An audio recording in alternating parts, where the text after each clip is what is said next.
welcome to the Vancouver UFO Meetup group. This is February 27th, 2021. Our guest today is our actual UFO organizer, Mimi, UFO Mimi. Her talk is called 170 Hours with Extraterrestrials, a book by Vitko Novi. So Mimi will present a short synopsis and later discussion of this important book written in 1960. The book deals with a race of extraterrestrials called the Apunians, who live and have lived in the Andes among the native people for centuries, perhaps millennia. So she's looking forward to sharing this story with you, and she hopes she can do it justice since this book was written in Spanish, and she's in the process of translating the book into English. So this is a sneak peek preview of the published copy. So welcome, Nimi. We're looking forward to your talk. Thank you. So happy to be here. But the project started out as a translation, and it took on its own mind, and it decided to be a PowerPoint presentation and many other things where I had to really make a jump through technology. So I hope most of it works anyway, and I hope that you enjoy it. It's a very dense little book. The language is very dense, so my translation I haven't finished translating the book properly so that it's an English translation. But in the PowerPoint, what I did today is I've told the story up to a certain point in as the third person. So I'm saying he, they, the book was actually written in first person. So I have a couple of little things that I want to share with you, and hopefully I will find them right away. I wanted to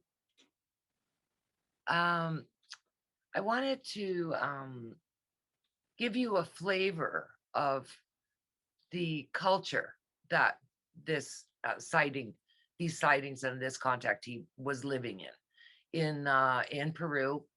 The closest city is Lima, where he was, and he was by the Cordillera Blanca, right across from the really, really white mountain peaks that look like the Himalayas. And he was a hiker, so a lot of what he was doing started out with him hiking and hunting for pumas and stuff like that. So it happens in 1960. Let's see if I can find that little piece.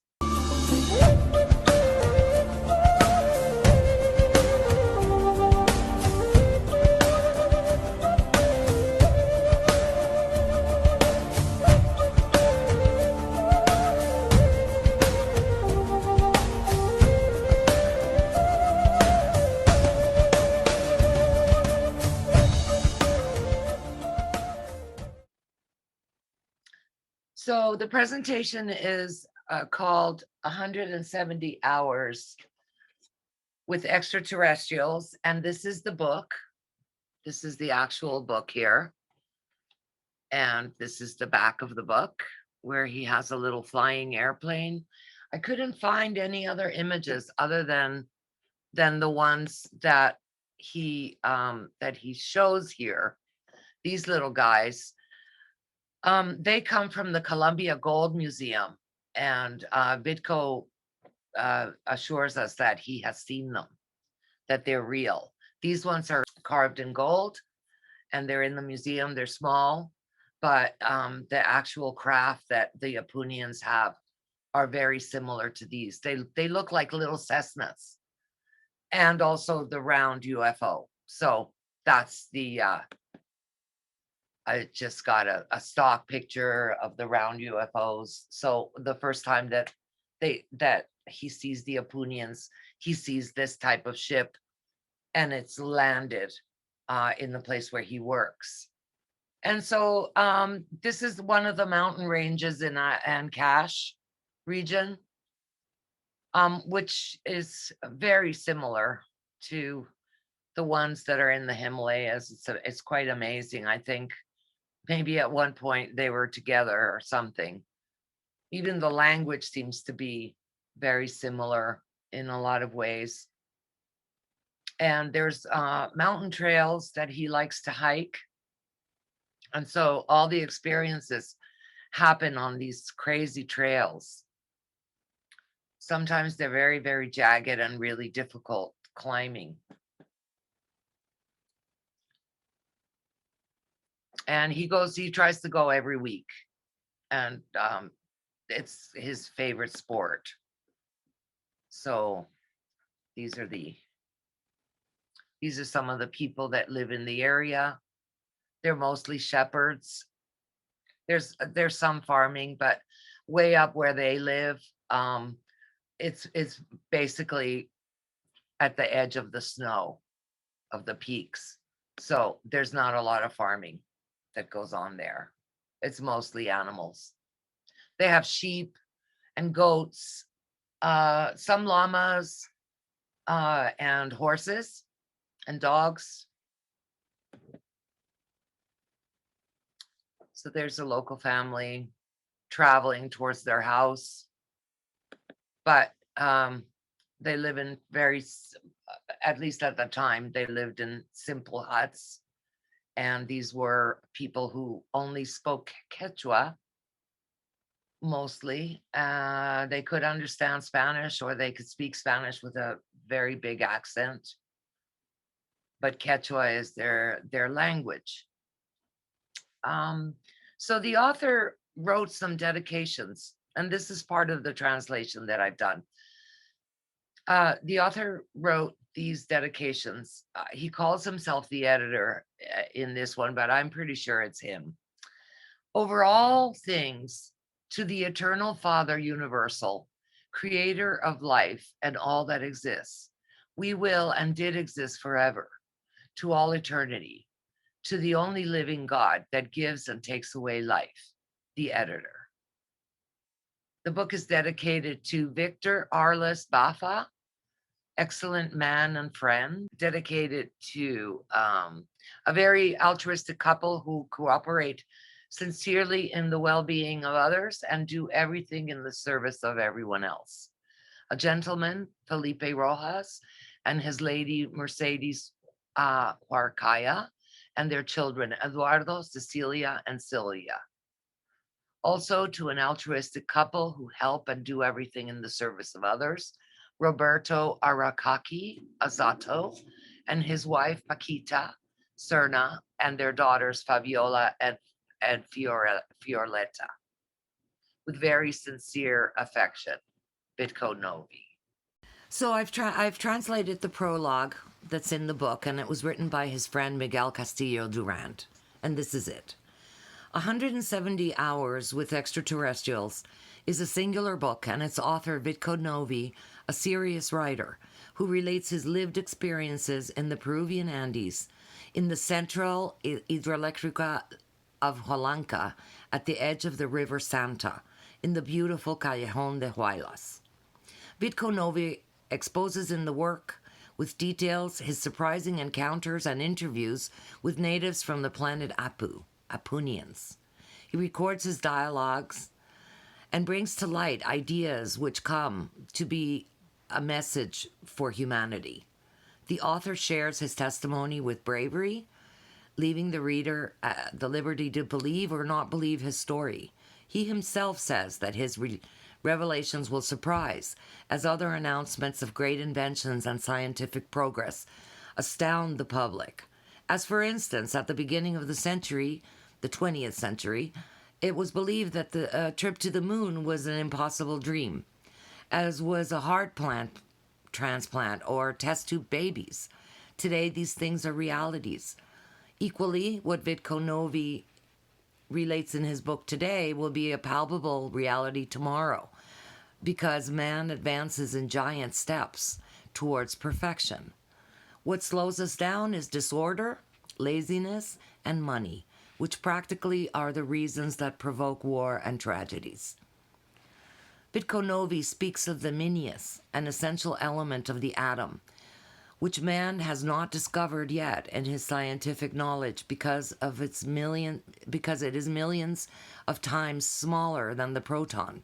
The minius, he says, is the origin of life, an element that exists between nothing and matter. And I've written a footnote, a translator's footnote, that says, however, currently a Britannia article written by Christine Sutton from the Department of Nuclear Physics in Oxford, the author of The Particle Connection and Spaceship Neutrino, connects the dots for us as we now know that the subatomic particles, also called the elementary particle. We know now about quarks and neutrinos, which are tiny elementary particles that make up the protons, neutrons, and electrons. Thanks to particle accelerators, we now also know about the positron, the antimatter counterpart of the electron. Mr. Vitko Novi anticipates that these things will be discovered by our scientists. He also reveals the existence of Apunian flying machines, which can reach velocities over hundreds of millions of kilometers per second, and they are equipped with a section in the prow that disintegrates any and all bodies they may encounter in their trajectory while they travel. These machines have conquered gravity and do not leave footprints where they rest. Additionally, they have screens of time, positive illumination, and other indispensable components for perfected intergalactic travel. Vitko Novi speaks of the screens of time, where you can see the past, the present, and the future on this screen. He affirms having seen the tragedy of Callejon de Huaylas in the year 1960, much earlier than when it happened. The authorities believed him to be mentally ill. He foretold the latent danger that exists there, and he gave solutions on how to prevent it. It would have been wise to take into account what Vitko said. Also, another translator's footnote is that 10 years later, in 1970, a very strong earthquake shook the Santa Valley.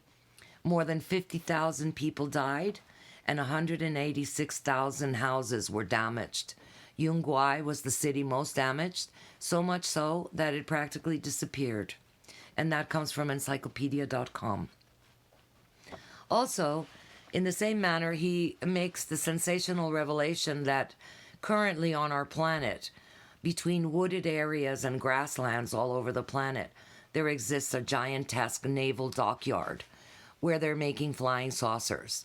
They are inferior to the Apunions, nonetheless on their way to being perfected thanks to scientific advancements of our epoch. Translator's note. I wanted to see if any of this could be true and found a wonderful video on YouTube that shows an engineering plant in Canada in 1952 that were involved in making anti-gravity vehicles. The pictures are very authentic and hilariously, actually, they fly. These were made in Moulton, Ontario in 1952. And this is the pictures of them in the factories being made, and they look exactly like the UFOs that people see. There's a lot of, it's been released now, and there are a lot of plans for these. They did all different kinds of anti-gravity vehicles that were actually flying. They were flying, I guess, about as high as a helicopter, as some of the pictures that they had. So it was interesting because Vitko Novi was in the war. He was in World War II before he went to South America. He was a Hungarian engineer, and then he went to South America after the war to work. And he was very, very concerned about spies and spying and secret technologies, and he was convinced that secret technologies were being made on Earth, that were being used one country against another during the war. And that comes up a lot in his book. So I just thought it was funny that, that it was not a giantesque plant, but it was a pretty big plant, and right here in Canada. So the table of contents for my presentation is the beginning. Well, this would be others as well later, because this will only be part one. The beginning in 1960, the first sighting was March 10th, 1960. Spies, an angry interaction, hiking and hunting. Second sighting, April 12th, 1960. Meet the Apunians. An Apunian invites them to join in. The clothing that the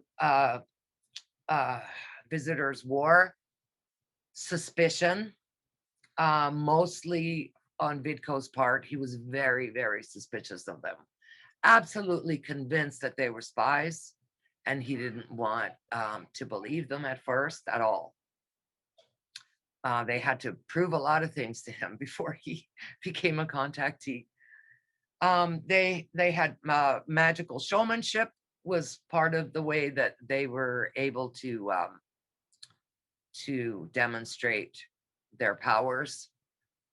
Flight in the vehicles, and flight individually with special suits that they wore.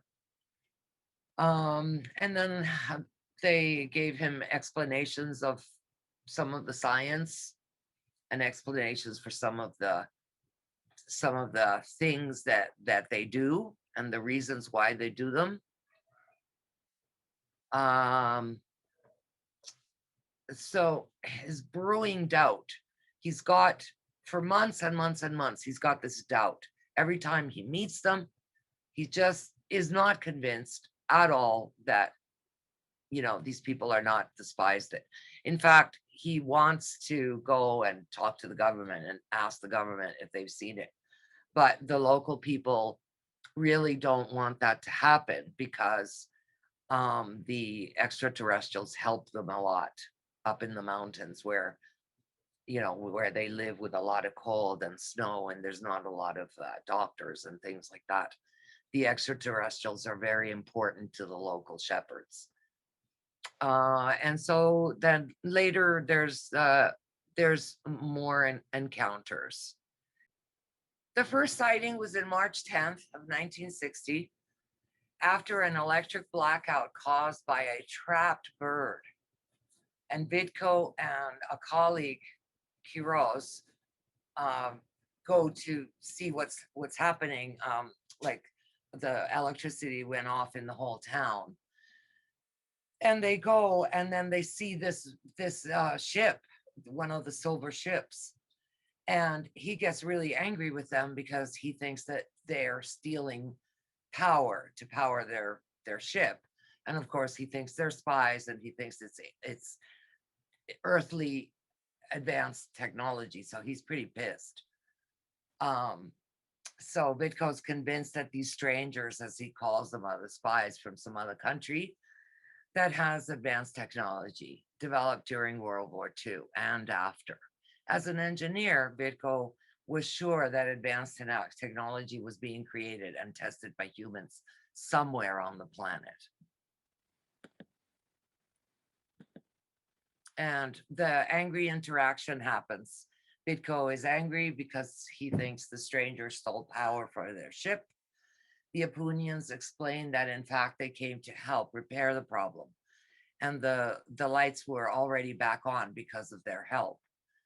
So they say to him, the first time they use this phrase, which is their phrase, Apunian, everything for others, we will not forget.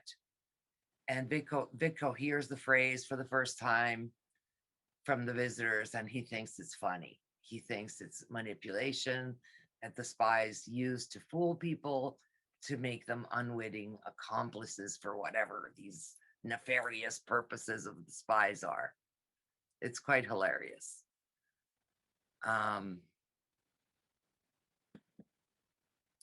So hiking and hunting. Vitko decides he doesn't want to get involved in whatever the strangers are doing. He doesn't want to be an unsuspecting accomplice for spies. He does. for spies. And he decided not to talk about it with anyone, the first sighting, and decides to discontinue mountain hiking along certain trails on the right side of the River Santa. In the second sighting on April 12th, about a month later, he is really missing hiking, and he asks Adrian Perez, a young man who likes hunting, to accompany him on a trip up the mountain to hunt pumas. And they went armed with rifles that time. So meet the Apunians. Suddenly, they see a saucer-shaped object sitting on a clearing where sheep and goats pasture leisurely. It's the same shape as the one that they had seen a month ago, resembling a shiny lentil. Close by, there was a bonfire where a group of shepherds were sitting, men, women, and children, and they decided to go meet them. Vitko was interested in learning about their culture and Quechua, the Quechua language, and was very interested also in knowing how they managed to live at such high altitudes, 4,000 feet above sea level up the mountain, right at the edge of where the peaks are perpetually covered in snow year round. As they approach the clearing, they get a friendly welcome from the strangers, but not from the local shepherds, who seem disturbed by their presence. One of the local men asked what they're doing there quite aggressively. Suspicion. So there's suspicion now on the native side, the local shepherds, and there's suspicion on Novi's side. So communication looks like it might be very, very difficult, but it actually is going to happen and does happen. What are you looking for here? He said. Nothing, friend. We're just passing by. We're hunting pumas and wanted to rest for a bit, Vitko answered warily, thinking that they should move on before they get attacked or something worse. The Apunian goes to hear them and with hand extended, and that seems to calm the shepherd down. He asks them to sit for a bit, and they all sit down by the fire. They sit in silence. After a while, one of the men gets up and whispers to them in Quechua that they should leave. The stranger sat next to Vitko, and he was able to look at him more closely. He was the same one of the previous sighting. He was tall, but not unlike a tall human. His features looked Arabic, Mongolian, and Nordic, with a beard in the style of the Hindus. His skin was light pink. There was not much difference in his body proportions other than that his shoulders were somewhat fallen. If you were to put a racial definition on this man, it would have to be that he was a combination of all racial types on Earth. They had a radiant and friendly aura about them, and the stranger asked them to stay, saying that he would be able to clarify a few things that were causing Vitko so much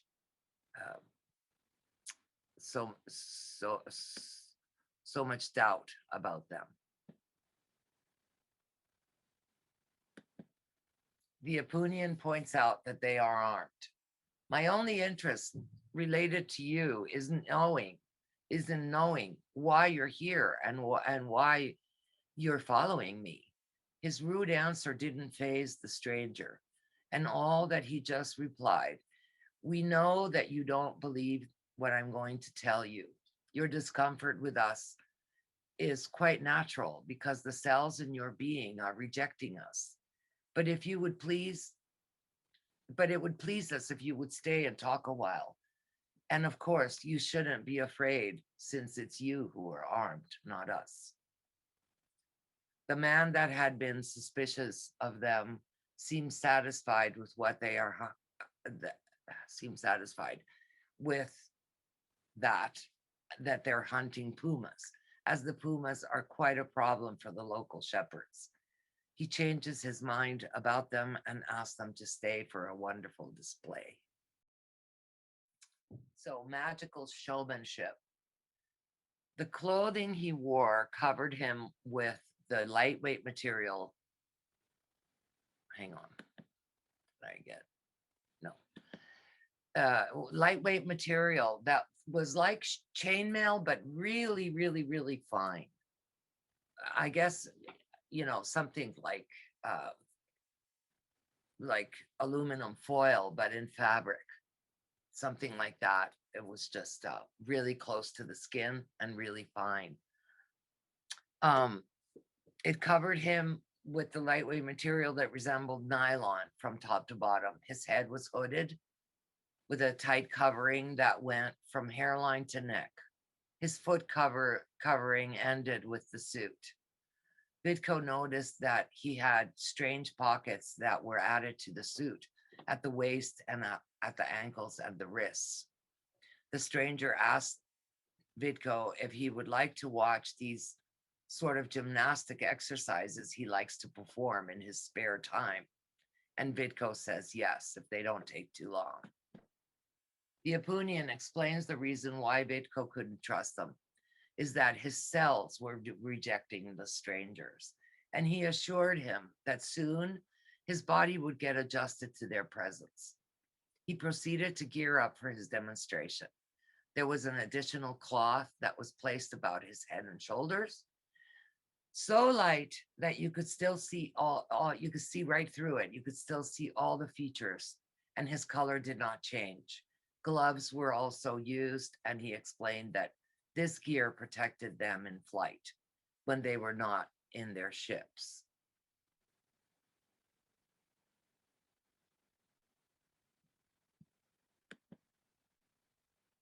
Flight. He got up and pressed one of the buttons on his chest. Suddenly, the pockets he had all around his waist, ankles, and wrists began to inflate, this suit taking on the shape of a truncated cone. There was a small sound of air blowing, and the stranger began to ascend at a great velocity, disappearing in the clouds. It seemed likely that he would come down suddenly to land himself with the help of a parachute, but it was not so. He was flying vertically all around above the tree line like a bird, 200 meters above the ground. Vitko was surprised by this display. Had science progressed this far? Never had he thought that science would have people flying individually and without the aid of machines. Still, there was no reason to think that these people were anything out of this world, nor to change his opinion about the extraterrestrials landing on Earth. The aviator descended like the eagle and landed next to me without a sound. Friend, tell me what you just saw. Can Earthlings do that? He grinned. How did you do it? Is all I said. Is all he said. How did you do it? Is all he said. The pockets that I have at my waist, feet, and wrists fill up with positive ions, and we degravitate. That's what allows us up to the desired velocity and the possibility to fly vertically, horizontally, and zigzagging, ascend, descend as we wish. In Apu, we all fly individually, and this is how we get around the planet. And we've been doing it for billions of years, he said. I'm not convinced that that's what I saw, that what I saw isn't secret technology. I don't know about yet, like ions. You use these magic tricks so people in your schemes, so people believe in your schemes, whatever they may be, he said. Explanation. He was quiet for a while, and then smiling, the Apunian said, I come from the planet Apu, situated outside the Milky Way. We are the protectors of cells and of life. We travel space in order to help other beings. but not to pressure them to believe in extraterrestrials or that we have extraordinary powers. Continuing his narration, he began to tell about the explosion of Apu, the formation of the galaxies, about populating Earth and other planets, as well as other unknown, unfathomable, impossible things to believe rationally. It was late, and he had listened to inconceivable explanations for several hours. He asked Perez if he was ready to leave. They got up, saying goodbye to the locals. When they said goodbye to the stranger, first he took their hands and squeezed them, looked directly at their eyes, and full of emotion, he said, "Everything for others." Vitko thought that they had been hypnotized to make them see things that are not really possible. He still did not believe in beings from outer space, coming to bring positivity to humble goat shepherds in Peru. Ah.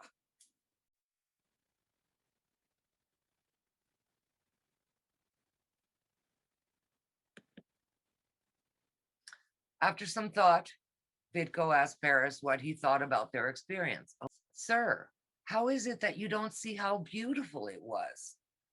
Here in this area, it's not unusual to see those who live on other worlds. They have been coming for several years. They helped the shepherds in many ways. First, they arrived in their round ships, like the one we saw today, and then came the ones that look like airplanes," Paris said. "So they come in different types of vehicles?" "Yes, sir," Perez said, "and those other craft are much faster.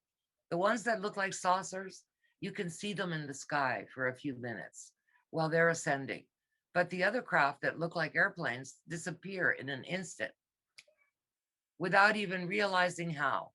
They call them wind, and that's a good name since they are like the wind, imperceptible. Sometimes you can see them when they land, but most times they are invisible. Suddenly you will see the little airplane as if it sprouted from the ground." "Yes, sir," he said. "They're smaller and some have very strange movable wings. They stretch them and they bring them in when they want, like the birds. Others are like butterflies, and others have the shape of cigars, pears, three-leaf clovers. Some have a shape somewhat like a clover leaf, but all of them withdraw them close to the body when they elevate. They're fast, yes, indeed. At first, we thought that they were some kind of military vehicle because they look like little carrier planes. But when they started using pliable wings, flying like birds, and they began curing people and making it rain when there were no clouds, well, they were performing miracles. And we thought that they were actually angels from heaven. They say they come from a planet called Apu, but who knows if maybe that's where the angels dwell. The only thing I can tell you is that they're good people. They help people and they hurt no one. Who or what they really are, I couldn't tell you, sir," said Perez. "So you've seen them before?" Vitko asked.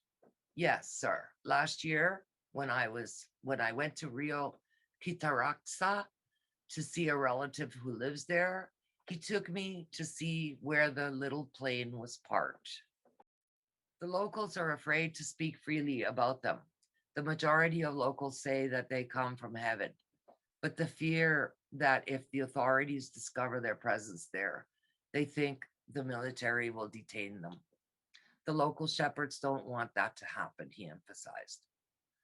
The conversation once again left Vitko convinced that the locals have mythological beliefs, and so they maintain that they can heal and help others with superhuman powers. Still doesn't believe. They returned home before dark, and Vitko felt as though he was having a mental breakdown. For the sake of familial peace and quiet, he decided not to tell his wife. In any case, she might think that he was crazy or imbalanced. For tranquility's sake, he would not speak about the subject to anyone. A few days later, Perez brought newspaper articles from years gone by that alluded that the saucers had something to do with our paternity indirectly. He had countless articles about flying saucers in the area, and Vitko grew more suspicious that they were indeed spies. He preferred to keep things to himself and decided it was best to stay away from the area altogether, thinking it was safer to hike trails on the right side of the river Raksa, far from where they had had the strange encounters. Perez was away on a trip, so when the young man at work asked to accompany him, he accepted the offer and agreed to meet the following Sunday. Sunday, May 15th, 1960. It started out as a cloudy day, but Vitko worked up his enthusiasm when he saw how happy the young man was to start the journey up the mountain. They crossed the river Kataraksa and they began to ascend the high peaks that originate at the right side of the shore. He kept thinking about the strange experiences the last time and was glad that they had chosen a different side of the mountain that would not be encountering them again on this side. Quispe kept looking all around as if he was expecting to see something there. Finally, Vitko asked him what he was looking for. Quispe told him that he was embarrassed to say, because when you speak of this subject, people may think that you're crazy or making up stories. No, you go ahead and tell me, and I promise I won't judge you. Feel free to tell me everything, Vitko assured him. Vitko assured him it was his right to think, ask questions, give opinions or suggestions on anything to do with life, with the life that surrounds us, because we are a particle of it all ourselves. Thank you, sir. It's just that in these parts, strange people are appearing constantly. Foreigners that say that they come from the distant world. I know, Quispe. I know, Quispe. They say that they are inhabitants of another planet, Apu. They travel through space and on ships of different shapes, like discs and planes, cigars, pears, and other shapes. And who told them? And who told you about them? No one told me. I've seen them. If you want to be sincere with me, sit down and tell me what you know about these people in every detail. Vitko wanted to know everything because he was feeling that something had to be done about these imposters who were using the shepherd's innocence and simple beliefs to fool them for their own purposes. Quispe began to recount all his experiences, case by case, and trying to remember the minutest detail. Quispe told his adventures he thought about the beauty that they were experiencing, looking at the white peaks of the Cordillera Blanca, which reminded him of a pure white necklace about the mountain. He thought that a wondrous gift of nature had been given the American continent. Swiftly, a huge condor measuring over 2 meters of wingspan crossed the vast expanse in front of them.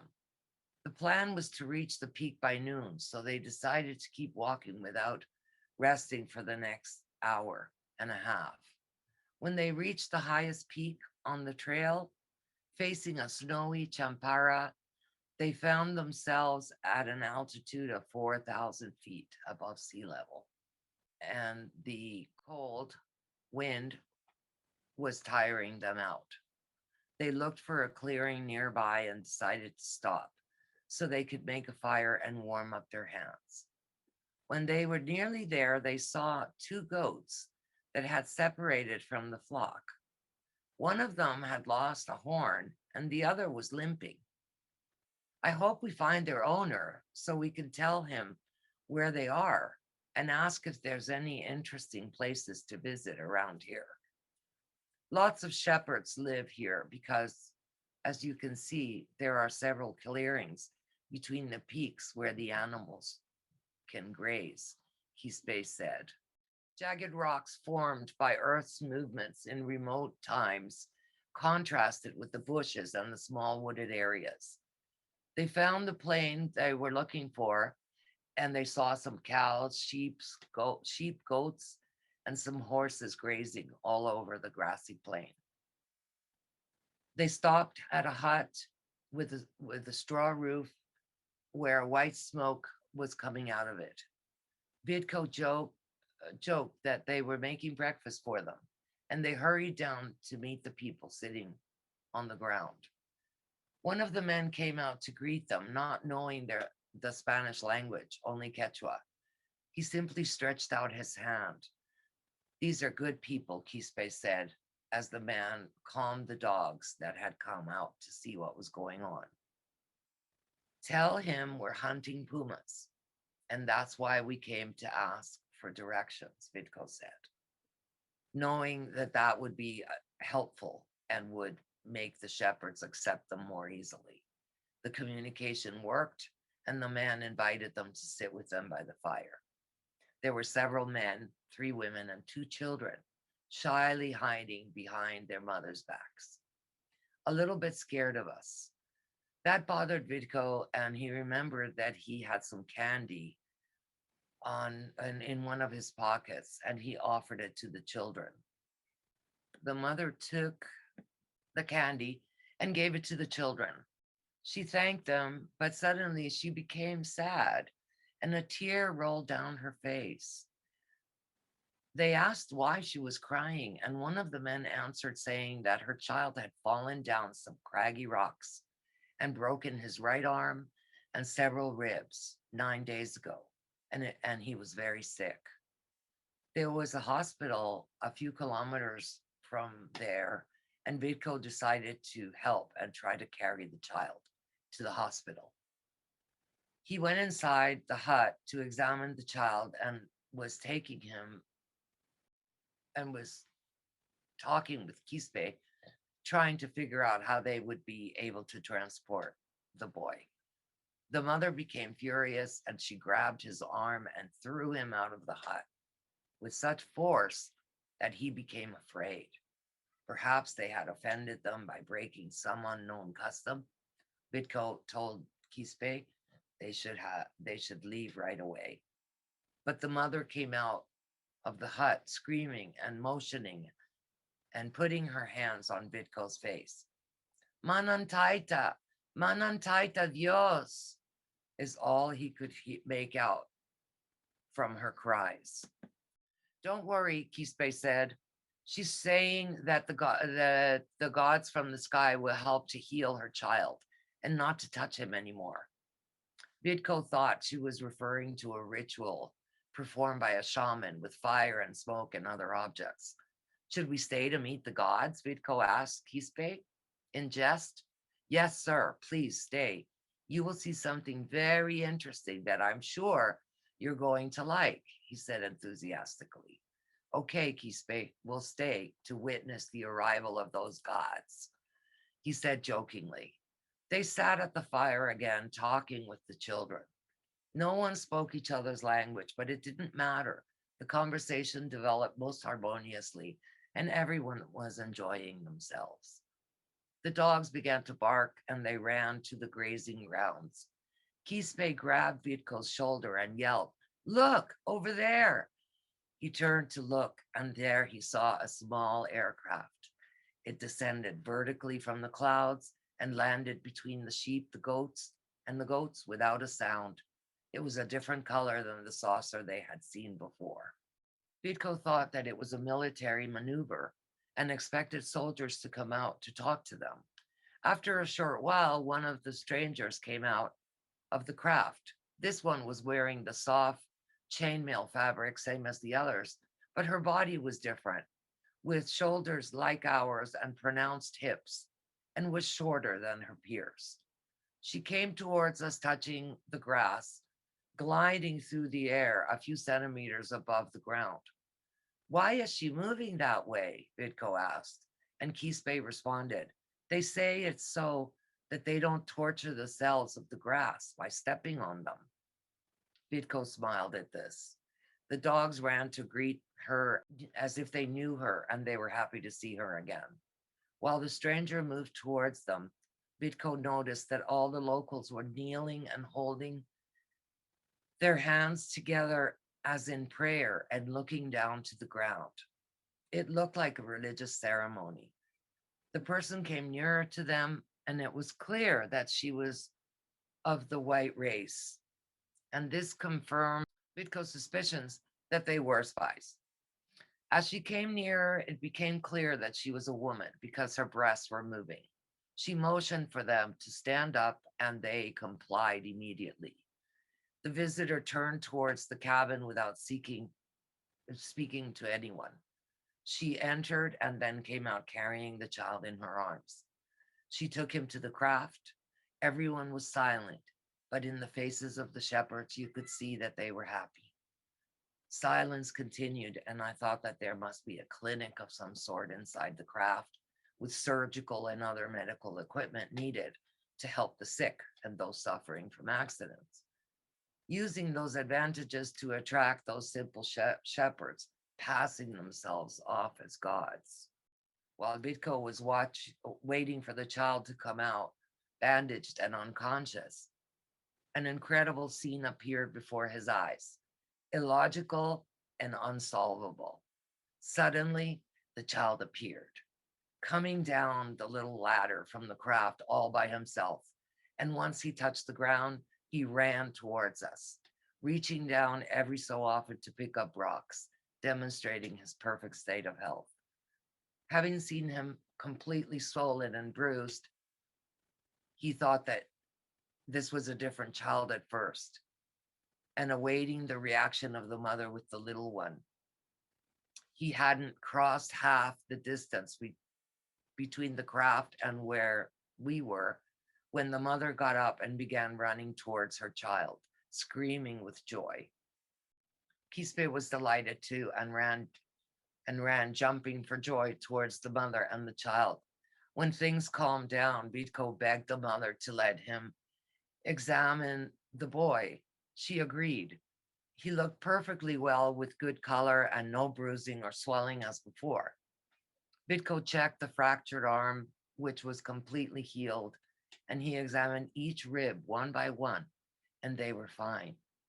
In spite of his patients being tested by illogical facts, he managed to remain as calm as possible to make sure that he was examining the child properly.